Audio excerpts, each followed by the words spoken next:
Alright, what's good YouTube? It's your boy Money Mark J, back with finally part 3 of tank temperature problems and solutions, man. I know it's been a while since I've made this part 3, but as I promised you guys, here it is.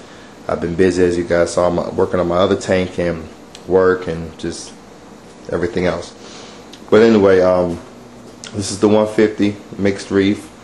Everything's looking good in it. And I'm going to show you where we're at right now underneath the canopy. As I showed you guys before with the 2 fans I added in. They're working good. No problems. Have not cut off on me. Have not stopped like the other cheap fans that I had before. These are working good. I bought these for like $6 a piece. They're pretty heavy duty. I'm happy with them. No complaints so far. And I'll show you the temperature of my tank. Let me close this down real quick. Now, if you guys remember in part 2, or either part 1, I'm not sure which one, but the temp was like around 90 degrees in my tank. And yes, the AC was off in the house. It was pretty cool outside, but tank was running the highs 85 to 87 on a consistent basis. Now, if you guys can see, it's at 81, and today the AC is off. No AC is running, so if the AC was on, it would probably be like 79, 80 degrees in the tank. So the fans did work. They did bring the temperature down. I'm happy with that. I'm cool with 80, 81 degrees. I'm not tripping about that. I'm happy. I'm not one to say I want my temperature at 78, 79 degrees. I'm cool with 80, 81. 81 being with the AC off. I'm cool with that. So the fans did work. So the good points about that is it does lower your temperature. But on the negative side, your water will evaporate a lot faster. If you don't have an RODI filter and you don't make your own water, you will be at the fish store quite often, or you will be at the grocery store buying distilled water or whatever you do to add water to your tank. Me personally, I do have 2 RODI filters, and I'll show you guys that in another video. But I'm able to make my own water, so it really doesn't cost me that much. I'm okay with having to add water in. Right now, on a consistent basis, I've added, let me just show you guys for example. You see that top line? It's 2 of them. The one at the top, I added water in last night before I went to bed. To that, it was like right above that line. And this is where the water level is at right now. Right now it's around 3:14 in the afternoon. I added this in last night. And it was above the top line. So that's just an example of how much water evaporates. Thinking about doing an auto top off. I saw some videos on YouTube of a couple of guys who made an auto top off. One of them was like a homemade auto top off, which did not work for me. But thinking about buying the auto top off system. I don't know yet.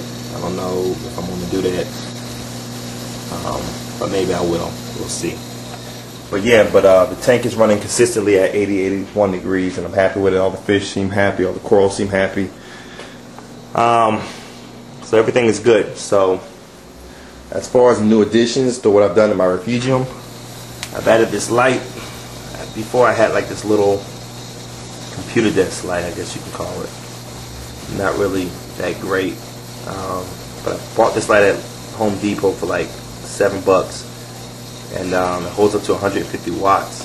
But I have a 65K bulb in it. Daylight bulb. And got some macroalgae. And this light really has been working pretty good. I run it at night. As you guys can see, I took out the other protein skimmer.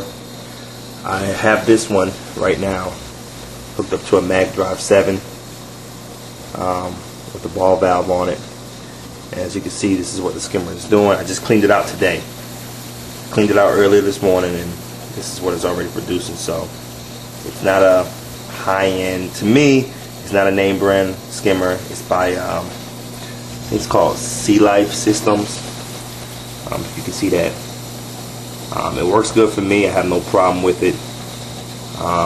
It's just like, if you guys seen New York Steelo's videos, it's the Aqua CEV protein skimmer with a knob for the pump to pump water in, and the knob at the end to pump water out. So you can play with it to like kind of get your perfect setting. I think I found my perfect setting right here.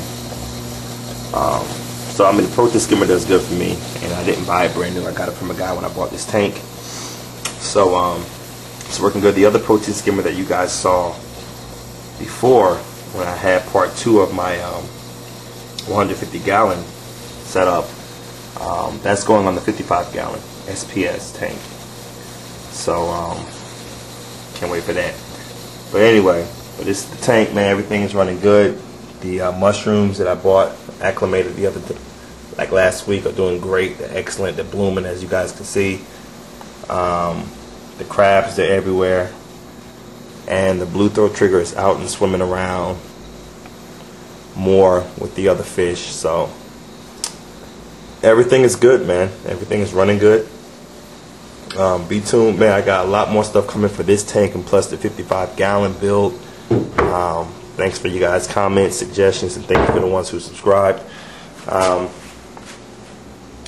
This is what we do, man. So this is part 3 and the final video of the temperature tank problems and solutions, or the tank temperature problems and solutions. If you guys are having high temp issues, man, get a couple fans on there. Like I said, the good points, the good parts are it will lower your temperatures, not by a lot, but by a couple degrees, and won't maintain a consistent temperature, but you'll be like in a like a different range, and it all depends on the temperature of the house, where you have the tank, and all that good stuff.